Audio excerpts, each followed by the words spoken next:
This is God's child. Hello there. Welcome to Real Talks with JoyAdesua. This channel talks about anything that concerns womanhood, motherhood, relationships, faith, and much more. If this sounds like something you will be interested in, I encourage you to hit the subscribe button and also hit the notification bell so you'll be the first to be notified when I post subsequent videos. All right, so let's delve into what we have for today.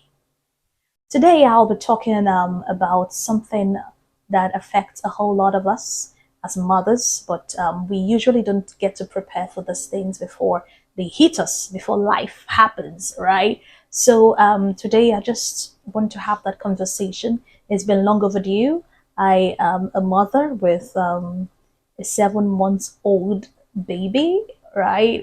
So it's been quite a journey, especially for we mothers who had to do the exclusive breastfeeding for 6 months.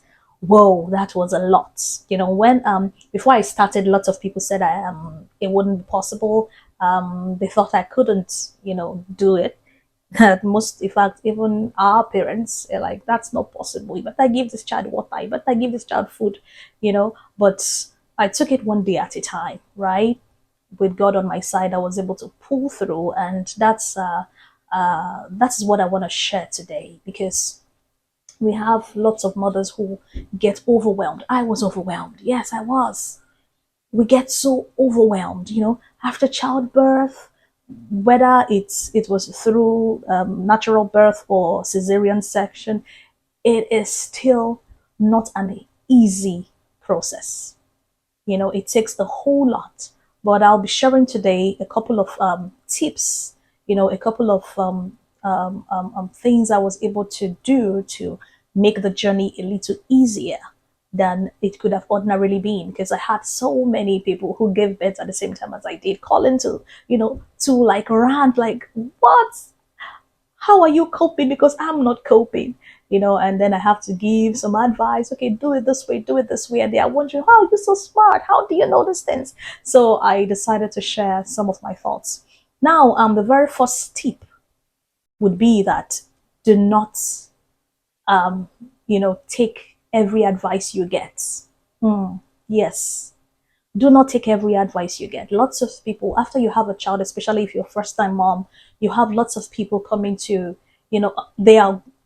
they mean well for you and your baby. They love you both, but they give their opinions, forgetting the fact that babies differ, right? And so many things apply, right? But they just feel, okay, I had 5 kids. And this was the way I took care of all of them. I have 10 kids, and this was the way I took care of all of them. And that is the way you should also take care of yours, forgetting that your child might be different from their 10 or 50 kids, right? So, as a mother, the first thing you should do is to trust your guts.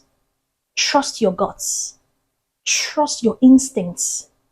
When your instincts tell you this is not good for my child, believe me, best believe it is not good for your child. Even if 1 million mothers in that room are saying it is good, if your instincts tell you otherwise, please and please and please follow your instincts, follow your guts. That's number one tip, because you would have this a lot. Lots of people will tell you what to do.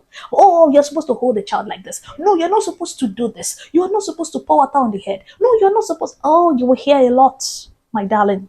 You will hear a lot. But we are not saying you should, push aside all the advice you are given. I mean, the Bible says in a multitude of counselors there is safety, right? But know the one that sits well with you. Know the advice that sits well with you before you carry it out on your child. The second point is the fact that understand that you are a human being, right? And you are just starting this process. And I'm actually particular about new moms right now. We are usually the ones who don't really have a hang of things before starting out.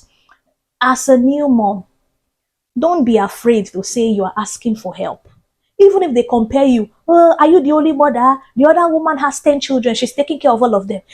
This other one has 5. She's taking care of all of them. You only one that you have. See how you are shaking. See how you are doing as you are. My sister, if you need help, ask for help.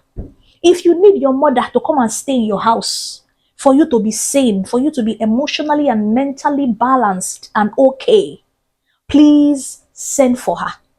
Because it takes an emotionally and mentally stable mother to take care effectively, to take effective care of a baby. So if you need help, ask for help. If you need your husband to do this for you, ask for help. Don't form Margaret Thatcher. I can do it all myself. Like, you will break down. No matter how strong you are, you'll break down. When you have those night cries where you cannot sleep all night. So you are awake all night, you are awake all day. You will break down. As a human being, you need rest. So there should be some times where you give this child to somebody and then you go and take a nap. You go and take your rest for an hour or two so that you get back yourself and then you can, continue from there. So that's my number 2 tip. Ask for help. Ask for help. If you need to get a maid, whatever you need to do to make sure that you are not worn out or that you don't burn out completely emotionally, please seek help. Because if you do it all yourself, you will eventually burn out. There is no way. You will eventually burn out. You will lose your mind. You have people, mothers who sometimes run away and leave their babies. Do you think that is normal? It's not normal. It is very abnormal for a mother, despite your motherly instincts, to be able to abandon your nursing child and run away. It's because that mother must have been emotionally exhausted and mentally drained. Don't wait till it gets to that point where having a baby has to start affecting your mental health. Some even become suicidal. Some even, get to the point where they want to harm their own baby. All of this come because of exhaustion. So please and please and please seek for help and embrace help when it comes. Embrace it. Yeah, that's my number 2 tip. Number 3 tip is never stop learning. Never stop learning. Continue to do your research. Don't take people's words for it. Research. They said this thing is good for babies. How true is it? Go and do your research. Don't just say, Mrs. A said it is good for a child. Let me also try it on my own child. No. Your own child might be intolerant of that action. And then you just scatter everything. Do your own research. Find out. Know your baby. Not anybody else's. So know your own. The one that is in your hand. Your own child. Understand your child. Continue to learn. Go online. Thank God we have Chat GPT. That can streamline. Just go online. Search. Research and research and research. Sometimes when I say some kind of things, you're trying to do something for my baby, I say, no. That's not good for her. They look at me like, how do you know that? Yes, because I've done my research. I've done a whole lot. Right now, I can successfully write a book about how to care for a child, how to care for a baby, because I have been learning and learning on the job. You just have to continue learning. Yeah, that's number 3 tip. Number 4 tip would be, do not give room for guilt. Yes, sometimes your baby can be crying and everything. You know that she's fed, right? There is nothing wrong with her. She's just cranky. She's just crying and you have to do some work and all of that. Don't feel guilty that, hey, my baby is crying. Babies will cry. If your baby did not cry, she would not have left the hospital. He or she would not have been discharged from the hospital.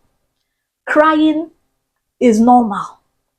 Don't feel guilty about it. Don't feel too guilty. We are not saying you should not be there, be there as best as you can. Be there to, cuddle, to do all of those things. But sometimes babies can use you.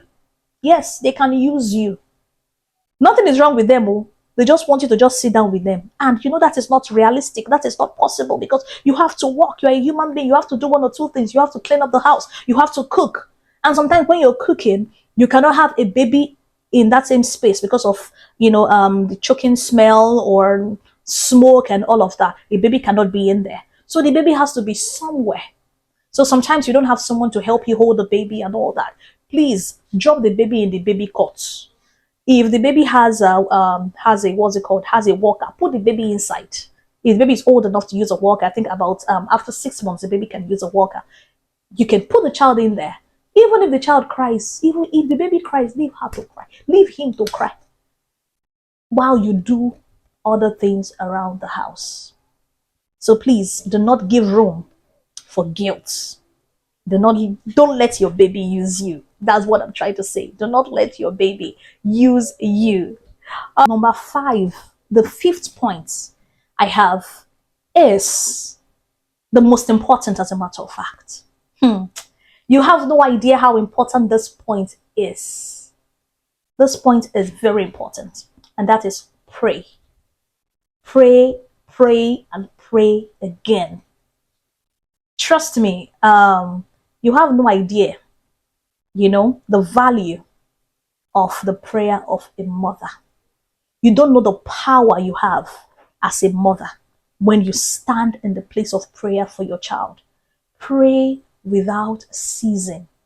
Whenever you feel the need to pray, sometimes it's not about crying. Sometimes there will be challenges that might come up. Your child might fall. For instance, I've had that challenge because I have a very active baby. Even right from when she was 2 months, she's now 7 months. But right from 2 months or even a month, is very energetic. She wants to roll over. She wants to turn over. She wants to, a whole lot.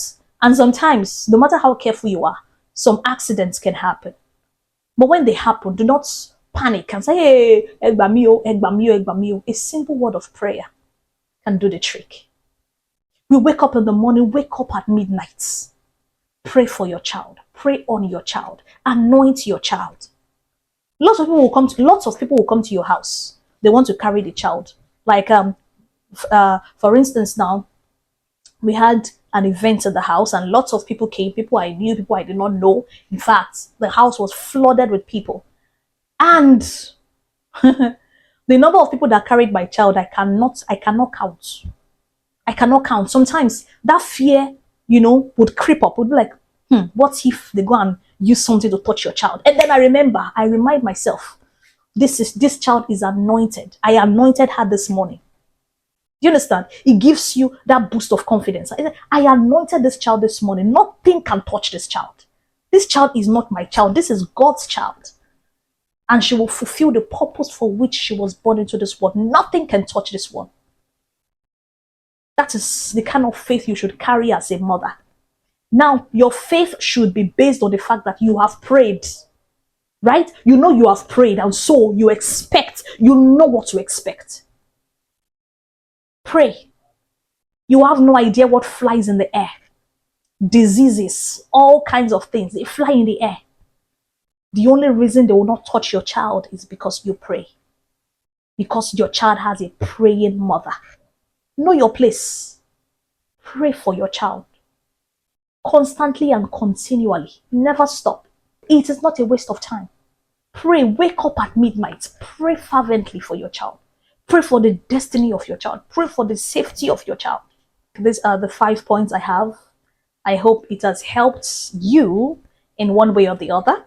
And even if you're not a nursing mother, even if you are not a mother yet, this tips will be useful for you even when you have your own child. And if you have people around you who are mothers who still don't have a hang of what you're doing with themselves and with your baby, please share this video with them. All right, and please do well to like and subscribe to this channel, I beg you. And yeah, that'll be all for you mothers out there.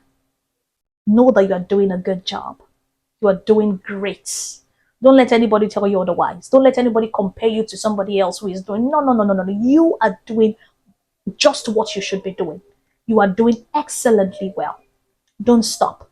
Keep learning. Keep praying. Keep, understanding your baby. Keep following your instincts. And watch how your baby will continue to be molded into the amazing human being God created him or her to be. Thank you for your time. I'll see you again in my next video. Bye for now.